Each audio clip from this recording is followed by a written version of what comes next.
Good morning class. बेटा, हमने कल चैप्टर जो भक्तिन है महादेवी वर्मा का लिखा हुआ, वो मैंने आपको पेज नंबर 75 तक रीड करके एक्सप्लेन किया था। जैसे हमने पढ़ा था, महादेवी वर्मा के जो घर में लक्ष्मी नाम की महिला रहती थी, भक्तिन, जो जिसका नामकरण किया था महादेवी वर्मा ने, उसके बारे में पढ़ा था कि वो किस प्रकार की थी और खाना बनाना नहीं जानती थी। मतलब उसने पूरी कोशिश उसकी रहती थी कि वो महादेवी वर्मा की सहायता करे, काम करे, उनको हेल्प करे, लेकिन वो कुछ भी सीखना नहीं चाहती थी। उसके अनुसार वो जो सीखा था, जैसा बनाती थी, जो जानती थी, वो सब सही है। उसको आश्चर्य होता था कि मैं अपने घर में इतने लोगों को खाना खिलाती हूँ, सबको मेरे हाथ का खाना अच्छा लगता है, सब लोग अच्छे से खाते हैं, फिर महादेवी वर्मा क्यों कंप्लेंट करती हैं कि रोटी ऐसी है या दाल ऐसी है। तो उसको बहुत आश्चर्य होता था, लेकिन फिर भी उसने कभी कोशिश नहीं की कि खाना बनाना सीखे या कुछ शहर के तौर तरीके सीखे या अपनी बोलचाल में कुछ परिवर्तन लाए। उसका जो बोलचाल का लहजा था, जो उसको बोलचाल की भाषा थी, जो देहाती भाषा में जो वो बात करती थी, शहर में आने के बाद भी उसने देखा कि सभी लोग किस तौर तरीके से रहते हैं, बातें करते हैं, पर उसने कभी भी कोशिश नहीं करी अपने आप को थोड़ा सा भी बदलने की।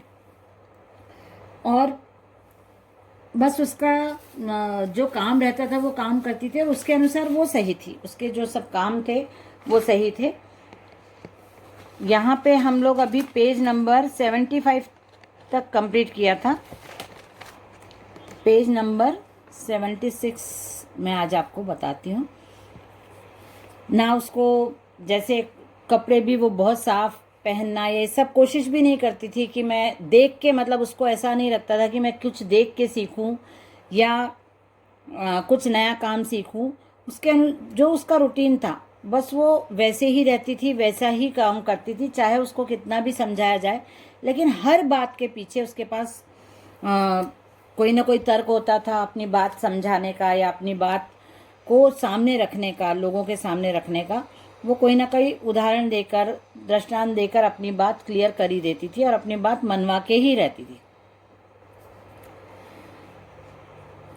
भक्ति अच्छी है यह कहना कठिन होगा, क्योंकि उसमें दुर्गुणों का अभाव नहीं। बहुत सारे दुर्गुण हैं। वह सत्यवादी हरिश्चंद्र नहीं बन सकती, पर नरो व कुंजरो व कहने में भी विश्वास नहीं करती। मेरे इधर उधर पड़े पैसे रुपए भंडार घर की किसी मटकी में कैसे अंतरहित हो जाते हैं, यह रहस्य भी भक्तिन जानती है। अब यहाँ पे लेखिका ने बताया कि उनके घर में जो कॉइन्स वगैरह या जो खुले पैसे, छुट्टे पैसे रहते हैं, कुछ पैसे वो इधर उधर कहीं भी रख देती हैं, रखे जाते हैं, तो वो भी कहाँ गायब हो जाते हैं, ये भी रहस्य की बात है जो भक्तिन जानती है। पर उस संबंध में किसी के संकेत करते ही वह उसे शास्त्रार्थ के लिए चुनौती दे डालती है, जिसको स्वीकार कर लेना किसी तर्क शिरोमणि के लिए संभव नहीं। मतलब यदि उससे इस बारे में कोई पूछ ले कि पैसे कहाँ गए, या आपने देखे क्या, या आपने उठाए क्या, तो इसके लिए वो इतनी बहस करने को तैयार हो जाती थी कि उसके पास, मैंने जैसे पहले बताया कि हर बात का तर्क होता था उसके पास, हर बात को तर्क के साथ समझा देती थी। तो वो इस बात के लिए तो बहस, मतलब शास्त्रार्थ करना, मतलब अपनी बात को सही साबित करने के लिए जो शास्त्र को लेके बहस होती है, वैसे वो लड़ाई और बहस करने के लिए रेडी रहती थी। और इसके लिए कोई भी ऐसा बहुत नहीं था जो बहुत सहनशील हो और बहुत जानकार हो या अपनी उसकी लक्ष्मी की बात गलत साबित कर सके, इसलिए कोई भी उससे इस बारे में ज़्यादा सवाल जवाब नहीं करता था। यह उसका अपना घर ठहरा। पैसा रुपया जो इधर उधर पड़ा देखा, संभाल कर रख लिया। यह क्या चोरी है? उसके अनुसार ये तो मेरा अपना घर है, पैसे दिखे तो मैंने उठा के संभाल के रख दिए, तो इसमें कोई चोरी की बात थोड़ी हुई। वो अपना घर समझ के जैसा उसको रहना रहता था वैसा ही वहाँ पे रहती थी। उसके जीवन का परम कर्तव्य मुझे प्रसन्न रखना है। जिस बात से मुझे क्रोध आ सकता है उसे बदल कर इधर उधर करके बताना क्या झूठ है? उसके अनुसार बस उसका जीवन का जो यहाँ रहने लगी थी वो महादेवी जी वर्मा के साथ, उसका एक ही काम था, एक ही मन था, एक ही उद्देश्य था कि अपने मालकिन को प्रसन्न रखे, उनको संतुष्ट रखे। इसके लिए चाहे उसको झूठ बोलना पड़े, बातें घुमानी पड़े, इधर की बात उधर करनी पड़े, या तर्क बदलने पड़े, तर्क देने पड़े, इसके लिए भी वो तैयार रहती थी।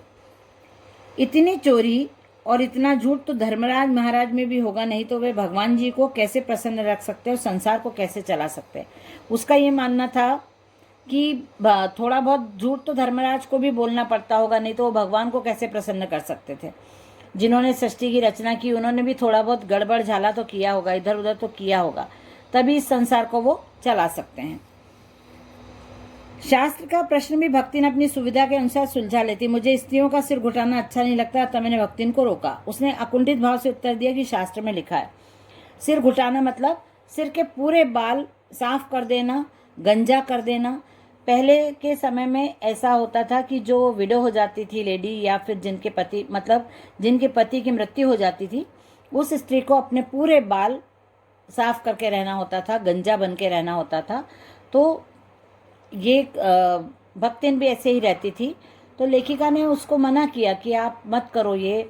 लेखिका को अच्छा नहीं लगता था कि क्योंकि बाल जो होते हैं स्त्रियों की शोभा होते हैं, और ऐसा करने के लिए के पीछे कोई तथ्य भी नहीं होता, या फिर ऐसा कुछ शास्त्र में नहीं लिखा है कि स्त्रियों को बाल कटवा देना चाहिए या स्त्रियों को पति की मृत्यु के बाद ऐसे रहना चाहिए।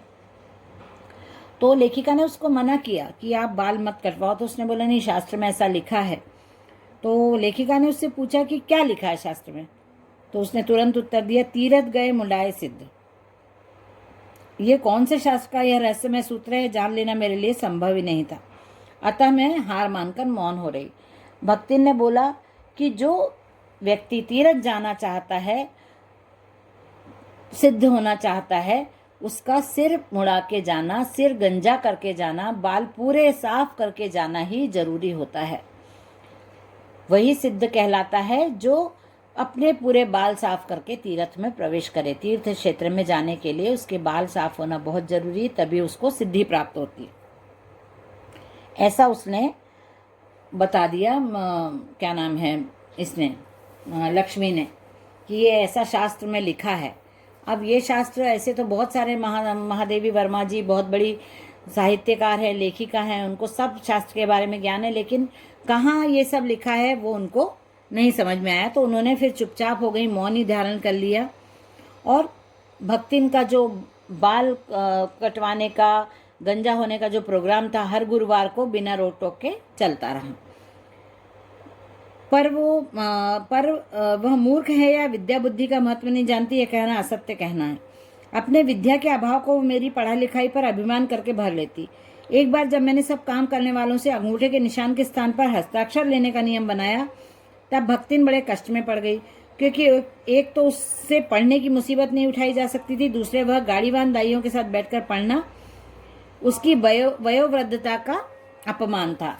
अब लेखिका ने अपने घर में नियम बनाया कि जितने भी नौकर हैं सब घर के, सब अंगूठा नहीं लगाएंगे, सब साइन करेंगे, हस्ताक्षर करेंगे।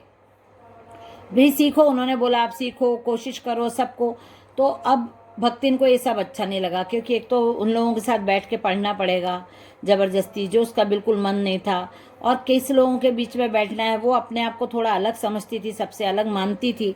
तो गाड़ी चलाने वाला या माली, इन लोगों के साथ उसको बैठना, घर का काम करने वाली, इनके साथ बैठना उसको पसंद नहीं था।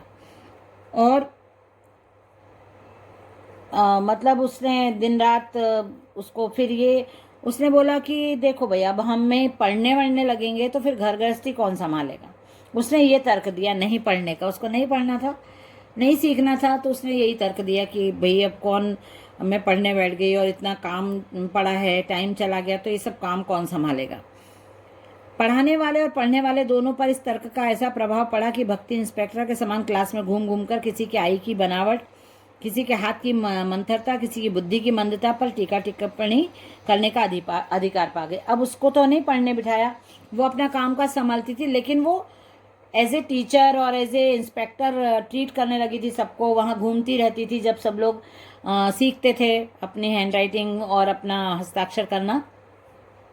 सबको किसी ने गलत लिखा है, किसी की गंदी हैंड राइटिंग है, कोई स्लो लिख रहा है, ये सब वो बोलती थी, सबको टोका टोकी करती थी, और एज ए इंस्पेक्टर वो वहाँ पे घूमती फिरती सब पे ध्यान देती थी। अपने आप को महत्व देने के लिए वह अपनी मालकिन को असाधारणता देना चाहती, पर इसके लिए भी प्रमाण भी खोज ढूंढकर आवश्यक होती। जब एक बार मैं उत्तर पुस्तकों और चित्रों को लेकर व्यस्त थी, तब भक्तिन सबसे कहती घूमी, वो बिचरऊ तो रात दिन काम में झुकी रहते हैं और तुम पचे घूमती फिरती हो, चलो तनिक हाथ बटाए लो। अब वो लोगों से ये, उसको महादेवी वर्मा के काम बहुत महान लगता था, बहुत, क्योंकि वो किताबों के साथ ही ज़्यादातर रहती थी, तो उसको ऐसा लगता था कि महादेवी वर्मा का काम कितना कठिन है। तो वो सबसे बोलती थी कि तुम लोग इधर उधर घूमते रहते हो, देखो मालकिन कितना कठिन काम करती हैं, तुम लोग ऐसा क्यों नहीं करते कि थोड़ी देर उनकी मदद कर दो। पर सब लोगों को मालूम है कि ये कापी किताब या फिर पढ़ाई लिखाई का जो काम है, इसमें हम क्या मदद कर सकते हैं। सब लोग डरते हैं कि कौन सा पेपर कितना इम्पोर्टेंट है, कुछ इधर उधर हो गया तो डरते हैं, तो इसलिए कोई महादेवी वर्मा के कमरे में भी नहीं जाता और कोई उनको मदद के लिए भी नहीं बोलता था। सब लोग डर के और पीछे हट जाते थे उनके हेल्प करने के नाम से। पर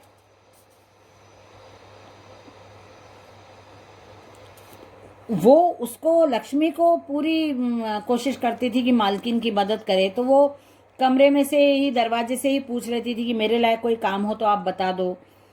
तो वो कभी कभी अंदर जाके कुछ का पेपर वगैरह साफ कर देती थी, या जिसमें कलर किया जाता था उस पेपर को एक साथ जगह पे संभाल के रख देती थी, या पेपर के पे कलर करने वाले जो पॉट्स होते हैं, कलर के ब्रश वगैरह, वो धो के रख देती थी। वो पूरी कोशिश करती थी कि वो अपनी मालकिन को, जो महादेवी वर्मा है, उनको मदद करे, उनको प्रसन्न रखे, उनको संतुष्ट रखे। और उसके बाद जब वो लेखिका चित्र बनाती रहती थी, तो वो बार बार खाने के लिए उनको आके बोलती थी, और लेखिका सोचती थी जब हाथ का काम पूरा करके ही मैं उठूं, तब वो दही का शरबत बना के लाती, कभी तुलसी की चाय बना कर ला के देती कि आप बहुत काम कर रहे हो तो आप यहीं पे बैठ के थोड़ा बहुत खाते पीते रहो।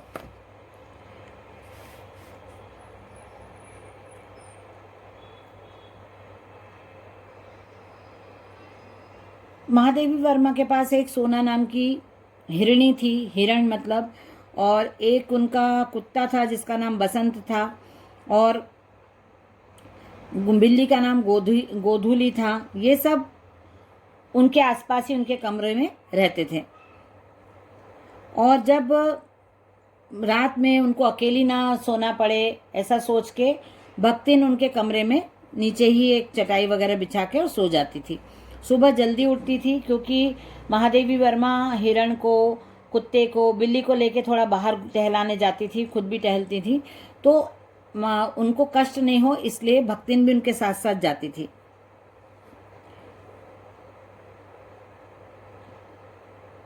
वो पूरी कोशिश करती थी महादेवी वर्मा को मदद करने के लिए।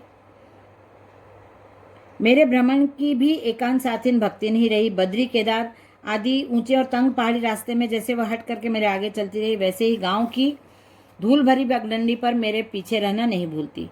वो हमेशा बद्रीनाथ, केदारनाथ, महादेवी वर्मा गई या किसी गांव में गई तो वो उनके साथ साथ ही जाती थी, हमेशा छाया के समान उनके साथ रहती थी। जब युद्ध होने लगा, युद्ध का वो आ गया, हमारे देश में युद्ध होने का समाचार आया, तो उसके लड़की और दामाद उसको लेने के लिए आ गए कि अब आप हमारे साथ घर चलो, वापस चलो। तो फिर भी वो नहीं गई, क्योंकि महादेवी वर्मा को अकेला नहीं छोड़ना चाहती थी, इसलिए वो बिल्कुल नहीं गई। बल्कि उसने महादेवी वर्मा को कहा कि आप हमारे साथ चलो। तो महादेवी वर्मा ने बोला कि मेरे पास पैसे नहीं हैं। तो उसने बोला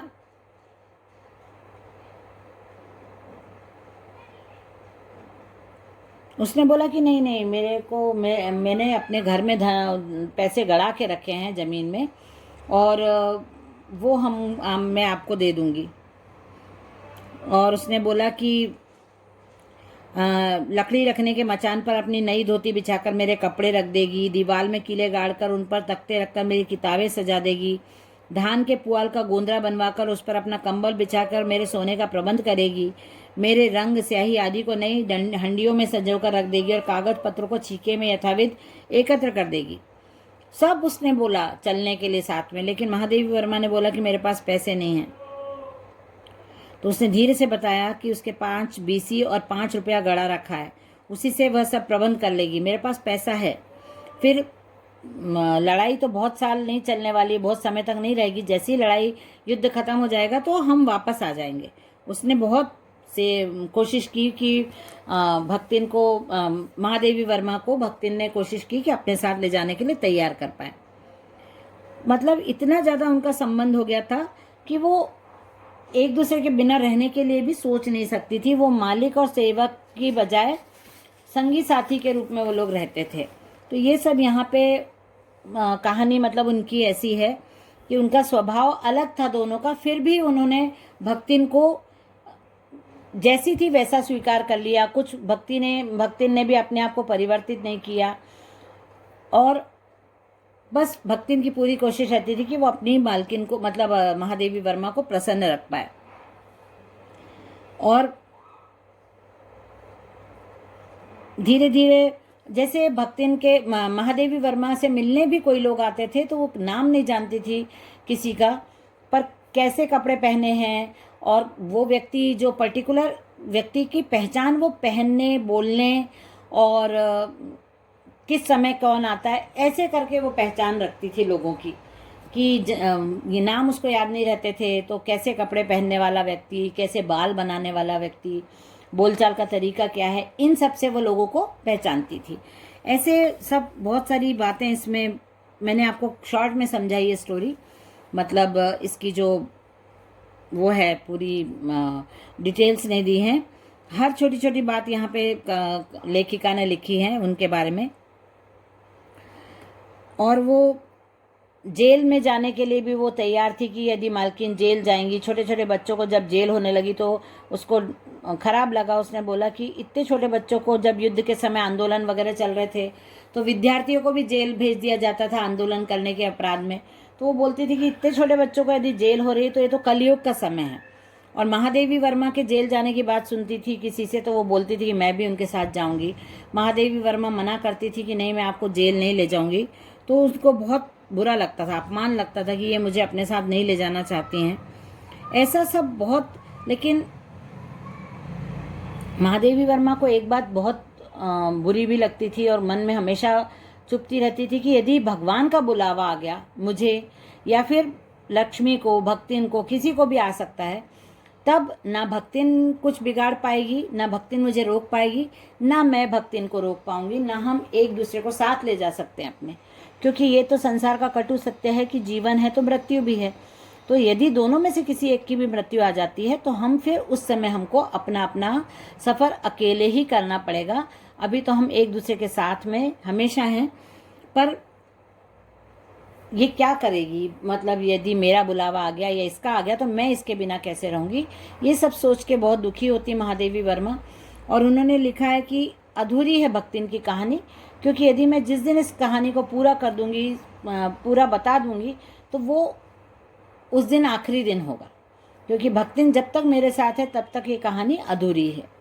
ये पार्ट हमारा कंप्लीट हो जाता है। मैंने आपको एक्सप्लेन कर दिया, आप लोग इसको रीड करना और जो भी वर्ड समझ में नहीं आते हैं आप उसको पूछते रहना, ठीक है। Okay, bye everyone.